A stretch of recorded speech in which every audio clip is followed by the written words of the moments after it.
Hi guys, I'm Andrew Tindall from System 1, the creative effectiveness platform with... And I'm Esteban Ribero, Global Research Leader at TikTok. Amazing. So we're actually here today to share that we're launching a new publication called The Long and Short Form of It, which is some research that's taken us a few years working with the guys at TikTok, looking at how marketers can drive full funnel effects. There's loads of really interesting creative insight. Esteban, what's your take on the new marketing playbook for short form video? Thank you, Andrew. Look, I think we lost a little bit of the magic in advertising, but there is an opportunity to bring it back. And it really starts with distinctive entertainment. I mean, there is really no myth about what magic is in advertising. It's just a little bit of method. Distinctive entertainment is ads that are rewarding the user for their experience, they are entertaining them, and in some ways they are very well linked to the brand. So it's distinctive. It's not just entertaining for the sake of entertaining. I mean, if you just deliver entertaining, that's good. You're creating content. You're not creating really ads. But when you distinctively add or brand an ad that is entertaining, then you are actually getting the rewards. On skippable formats, content that people want to see is the only advertising that really works. So you really need to entertain. You cannot just simply go with you, say your message and all of that. So there is an opportunity to bring back the magic in advertising by doing so. Okay, so Esteban's dropped gold there. So a few things I want to call out on that is, so short form video, it's skippable. You have to earn that attention. So I personally think this makes creativity more important. So you can get lots of broad, high attention reach on platforms like TikTok if you use entertaining advertising to capture and stop the scroll, capture attention. And I think really the dividend between lots of dull assets and then entertaining creative assets, the dividend between how they pay back, and we've shown it in this research, haven't we, is just getting bigger and bigger because the sky's the limit if you can entertain. And then you also talked about distinctive entertainment. So we actually looked at different ways that short form video can brand. And I think there was a really interesting insight around slapping a logo up front is not necessarily the best thing for an advertiser to do with their short form content, right?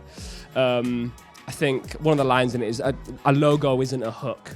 Whereas you can be distinctly yourself with all your brand palette without necessarily using your logo, right? So what other assets do you think have proven to be effective in the research? At the end of the day, it means, again, being distinctively associated with your brand. And you cannot simply put a logo at the very front. If you just put a logo, you are signaling this is a commercial intent and I am not planning or intending to reward you. You really need to create the expectation for a story to be unfolded. Every second counts, really. And every second you have two challenges on the platform. You have to earn their attention, earn their curiosity to keep going to the second or to the next second, or you need to deliver some commercial value right away. So you need to have something that makes it linked to your brand immediately, but that is part of the story, that makes you curious about it. So is a hummable tune. It is, in some ways, a story, a character, an emotion that pops in. In fact, what you tend to call showmanship at System 1 is what we really mean by distinctive entertainment. You need to put on a show. And you need to do it, but you need to do it not by tricking the consumer that, oh, this is organic content. Oh, it happened to be an ad. No, you need to do it early, honestly, from the very beginning. It actually reduces confusion, which is why we have found that branding early, contrary to the myth, is not against performance. It actually amplifies performance. But the key that we found is it is because it reduces cognitive dissonance. It reduces that confusion. So it makes it easier for the user to see what it is about. But that doesn't prevent you, or actually doesn't give you the permission to not entertain them. So being dull, being boring is actually the true enemy here. And so this is not new. You have been talking about the cost of dullness in other areas. What's your take of dullness on short-form platforms, short-form video platforms? So there's actually a finding in this new publication that shows, I think it was around a 20% decrease in conversion from dull advertising, right? There's a massive cost of dull on short-form video, because as you said, you need to capture that attention and earn that attention, and dull is disrespectful. I think there's a big shift marketers need to make. You hear a lot about native content in short form. Native, and people think that means shot on someone's iPhone in their underwear in the kitchen. That's not what native means. I think what marketers need to start thinking about instead is shifting to respecting the value exchange on the medium they're in. And on TikTok and other short form video platforms, that's about, again, earning attention, being entertaining, and being respectful of someone's time. And that doesn't necessarily have to mean shot on an iPhone. I think, and we've shown it in the research, if you've got an entertaining TV ad, it belongs on short form as well, because it respects that value exchange as people are showing up to be entertained. My favorite finding, though, in the research, we did a lot of looking into creator advertising. So the big shift in marketing, I think, at the moment is marketers aren't making their own assets anymore, necessarily. There's some brands that are growing massively, exclusively using short-form video, and not necessarily making their ads themselves through creators. But there's some nuances there.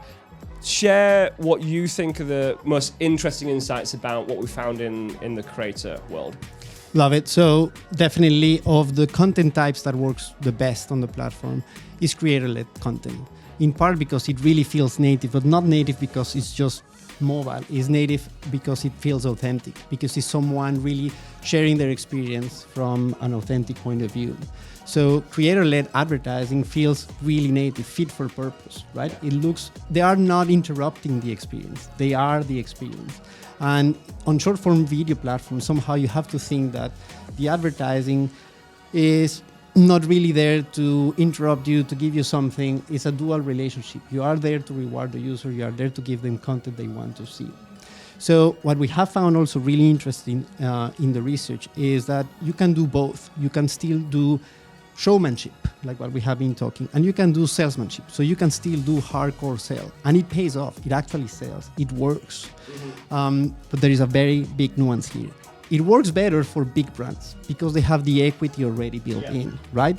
And somehow they can get away with a little bit of dullness. They still perform. They can get away with a little bit of not super strong branding, somehow still recognizable. But smaller brands, though, that's not the case. Smaller brands cannot perform well on salesmanship alone. They have to entertain. But what is really good here is that that's the great equalizer. If you are a small brand and you leverage creator content very well, you make it really entertaining and distinctively branded, you are doing both. You are making the sale right away. You are converting the individuals, but you are building the brand. What I think in this piece of research, the main takeaway here is that, first of all, for a small brand, having distinctive entertainment is not a creative choice. It's really a strategic imperative. I mean, you cannot get away with a bad ad with huge frequency, and you need to drive entertainment. But at the same time, we have been saying that for building the long-term effects, you have to always be entertainment. That's not new. For the short term, you have to be sales feed. And what we are finding is, like, on short-form video platform, that's not the case. You can do both with good, distinctive entertainment advertising. Yeah. That's the main takeaway. I think you called it the hidden cost of salesmanship, didn't you, in the report, where we saw that entertaining TikToks, short-form video, convert and build brand, but the more salesmanship type that are trying to grasp at a sale and assume the interest of the viewer, of the user, they do convert, but they have a hidden cost to brand building, and we see them almost having lower brand lift. So I think the takeout for advertisers is start out by just assuming you should try and make entertaining advertising that will convert and build brand. And then also we found the creator content. So because creators are naturally more entertaining, they understand the value exchange, they're very authentic, they're always going to make more human advertising that captures attention. We saw there's actually an average lift in attention for creator content versus brand built content. But we saw this issue, well, an opportunity, call it an opportunity, I suppose, an opportunity with branding where creator content is struggling to get that brand recognition early enough. So there's huge opportunity where creative content managers to hold attention, it brings more emotion with it, but there's this misattribution in some of the work. So how would you recommend to advertisers that they work with creators to put their brand in. As we said, it's not just a logo, is it? How would you get that opportunity where creators are actually getting more distinctive work for advertisers? This is the big nuance. Brands cannot impose on creators their brand guidelines right away. It's like, this is what you need to do, you must do. Most likely those brand guidelines come from the traditional world. The creator knows how to bring the audience in. The creator knows how to drive that suspense that gets them more curious on the ad. You need to partner with them and educate them on, you need to brand early, but you make it part of the story. Because earn attention from the creator-led advertising with distinctive assets or with good brand linkage, brand fluency, is what actually outperforms. So there is a little bit still of question of how you really make your brand codes flexible and allow the creators to play with it, to really know how to drive attention that is still distinctively attributed to the brand. The big mistake here is to think that a creator-led advertising works because it's tricking the consumer that this is not an ad. I'm sharing you something personal, it's organic, and then suddenly here is the ad. That actually doesn't work. I mean, you do get more attention, but it is not distinctive attention. And actually, when you see the data on conversions, you see that ads that are meant to drive an immediate action, they actually have a smaller conversion rate when they just trick the consumer to just keep watching. Yeah. But if it is entertaining, you're doing both. You are selling and you're building the brand. And that's the key to allow the advertising. Agreed. Well, we're getting wrapped up. So I think a short summary of what we've talked about our new research that's coming out. I think it's being launched today. The long and the short form of it with TikTok and System 1. It really shows how brands can use creator-led content, but also their own advertising to use showmanship and entertainment to convert and build brands. And it really dives into the nuances of small versus big brands. Esteban, this has been a pleasure, and so has the past few years building this research with you. Thank you very much, Andrew. And let's bring back the magic in advertising. Thank you.